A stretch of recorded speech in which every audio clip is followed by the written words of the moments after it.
Bienvenue à Terre Chronique, épisode 96. Mollo les Molas. On dirait le titre d'une comédie, hein. Et pourtant, c'est une fausse affiche du film qui a fait un buzz incroyable en un temps record. C'est notre point de départ aujourd'hui pour voir ensemble comment une crise géopolitique a pu déclencher une vague de satire aussi drôle que féroce, visant des gens qu'on voit partout sur les réseaux. Alors tout commence à Dubaï. Imaginez la scène. Le ton monte au Moyen-Orient, la situation devient tendue, et là, des influenceurs français qui vivent sur place commencent à poster des vidéos. Ils sont en panique, certains en larmes, ils ont peur, et ils demandent à la France de les aider. Sauf que, au lieu de la sympathie qu'ils attendaient, c'est une tempête de moqueries qui leur est tombée dessus. Et la réponse des internautes, elle ne s'est pas fait attendre. Elle a été rapide, cinglante et pleine d'humour noir. En quelques heures, les réseaux ont été inondés de mèmes, de montages, de fausses affiches de films, tous se moquant de la panique de cette élite dorée.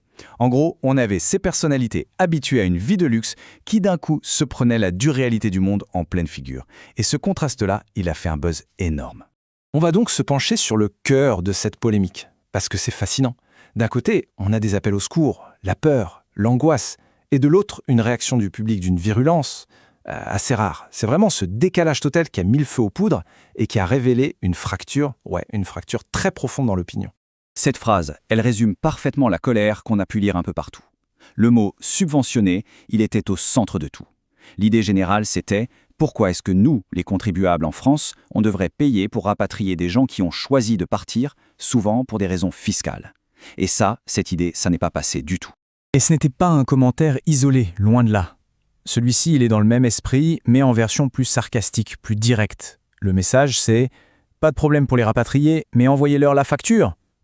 C'est devenu le mot d'ordre sur les réseaux sociaux, le symbole de ce ras-le-bol général. Du coup, la question a fini par être posée. Cash. Est-ce que le contribuable français doit payer ? Sur Facebook, une seule discussion sur ce thème a généré plus de 2000 commentaires.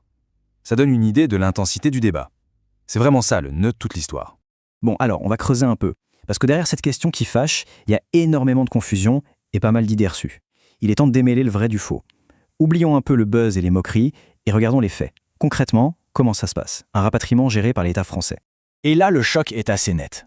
D'un côté, il y a le mythe, ce que beaucoup de gens pensent. L'État papapoule qui paie tout, qui vous sort de n'importe quelle situation, c'est un droit automatique juste parce qu'on est français.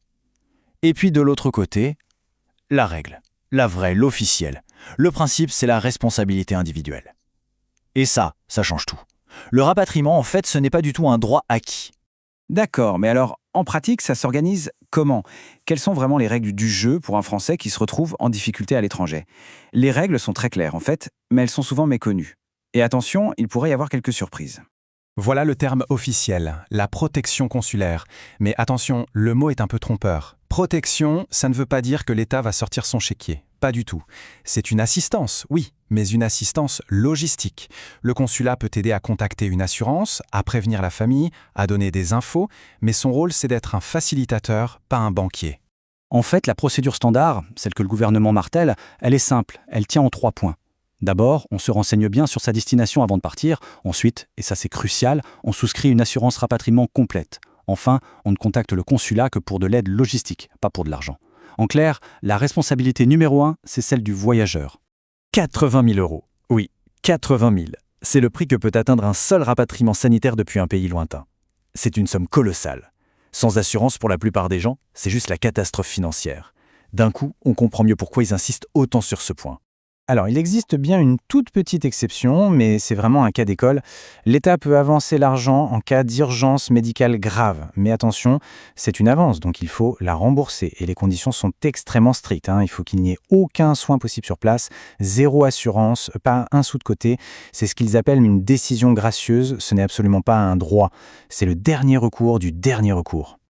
Ok, mais alors, revenons à notre situation de départ. Qu'est-ce qui se passe quand ce n'est pas un cas isolé, mais une crise majeure, une guerre, une catastrophe naturelle ? Là, effectivement, les règles du jeu changent un peu. Le rôle de l'État évolue.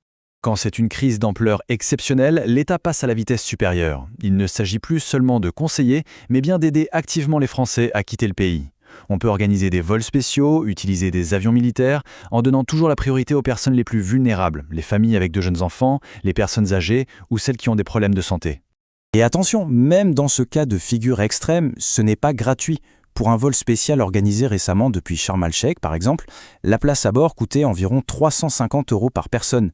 Donc même en pleine crise, le retour organisé par l'État n'est pas un cadeau. Et ce qu'il faut bien comprendre, c'est que même ces 350 €, c'est un tarif subventionné. Le coût réel de l'opération est bien plus élevé. La différence, c'est le contribuable qui la paye. Mais là, la logique est différente. Il ne s'agit plus de payer pour un individu, mais de financer une opération de secours collective. C'est ça, la solidarité nationale. Pour donner un ordre de grandeur, l'évacuation d'Afghanistan en 2021, qui a concerné 2800 personnes, a coûté quasiment 300 000 € à l'État. Et pour 2026, l'enveloppe annuelle totale pour ce genre d'opération, c'est 800 000 €. C'est un budget important, mais qui n'est clairement pas illimité. Et c'est là qu'on doit vraiment prendre du recul. Toute la polémique en ligne s'est cristallisée sur quelques dizaines d'influenceurs. Mais la réalité du terrain, c'est 65 000 Français rien qu'aux Émirats arabes unis, et jusqu'à 400 000 dans toute la région qui étaient potentiellement concernés. L'échelle du problème n'a juste rien à voir.